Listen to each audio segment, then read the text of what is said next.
Two things will define you ன்னு சொல்லுவாங்க. One is your determination when you have nothing. Your attitude when you have everything.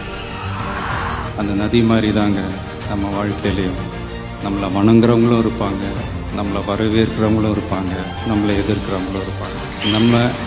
நம்ம வேலை நம்ம கடமையை செம்மையாக செஞ்சுட்டு அந்த நதி மாதிரியே போய்கிட்டே இருக்கணும். எல்லாருக்குமே நம்மளை பிடிச்சி போச்சுன்னு வைங்களேன், அப்புறம் லைஃப் போர் அடிச்சிடாது. When wealth is lost, nothing is lost. When health is lost, something is lost. When character is lost, everything is lost. கிடைச்ச வண்டியில் ஏறி நினச்ச இடத்துக்கு போக முடியாதுங்க. நமக்கான ட்ரெயின் வரணும்னா நாம் கொஞ்ச நேரம் பிளாட்ஃபார்மில் நின்று தான் ஆகணும். Kill them with your success, bury them with your smile.